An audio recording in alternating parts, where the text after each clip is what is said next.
Hello friends, how are you?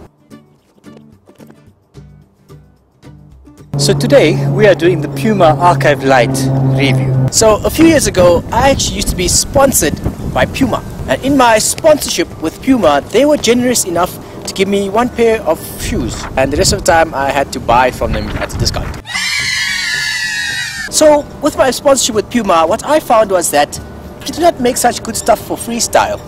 But evidently, over the last 2 years, that has changed. Look at the amount of people who use Puma as freestyle shoes.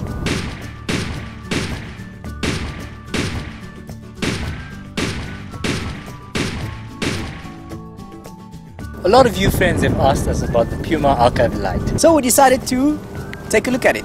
Upon the first observation, we were skeptical whether it looked like a freestyle shoe or even felt like a freestyle shoe. Firstly, look how thick the sole is. But another thing is the tip. I mean, it's fairly round and broad. That's not like the typical shoe that we use for freestyle. What? On the second observation, we realized that there's more to the shoe than meets the eye. Like the flexibility. And when we first picked the shoe up, it was surprisingly light. So I stole the scale from my mother's kitchen.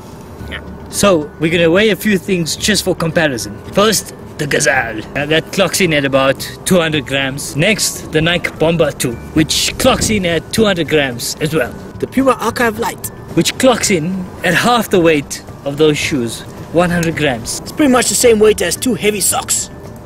30 heavy socks.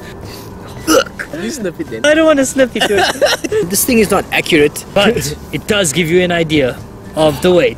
So let's look at the material. It has a synthetic nylon skin. It has a rubber sole, eco-earth-lite cushioning footbed. Oh, well, that's the BS that Puma talks about on the internet. Essentially, it's just some sort of cushioning foam. It's surprisingly minimal, and it doesn't have any unnecessary stuff on it, which makes it quite light. The way it actually works is that the material on the shoe is really soft, and usually to complement the material, you need a material that supports it not only in flexibility, but in feeling. The material on the toe box does well to cushion the ball, and the tip here actually does well to give the ball a good rebound.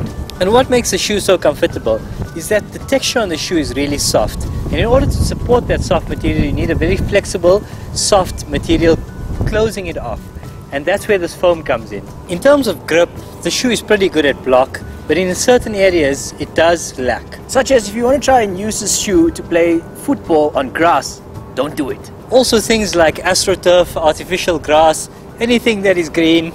It has good grip on cement or a street, a rough surface. And what we thought was a disadvantage at the start of having a thick sole actually turns out to be an advantage. Because it's so comfortable and soft, it does not hurt your feet when you're doing lowers. Apart from the sole being really thick with the profile, the shoe is really well balanced and gives you a low center of gravity. The shoe is really good for uppers. You'd think that's weird, but when you're doing uppers, you actually need good shoes for good balance. The shoe also is really good for lowers because of its lightness. It's really easy to do block and low air combos. It gives you a little bit of extra time, you know, just a little bit. It's really good for block because if you look at this portion of the lip of the shoe, it's actually got this sort of protrusions in it which helps you grip the ball. So all these properties actually make it quite good for sit-downs and for grounds. The downside about the shoe is the laces. It's too long and it's a bit fat. It kind of gets in your way. In terms of the branding around the shoe, it's sort of a stick-on thing, and after a while it actually starts peeling off. So, say it. How much would you rate the shoe? I would give this shoe an 8 out of 10. The best part about the shoe is the sole.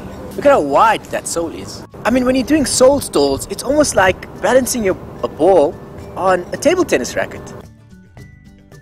Wait a minute.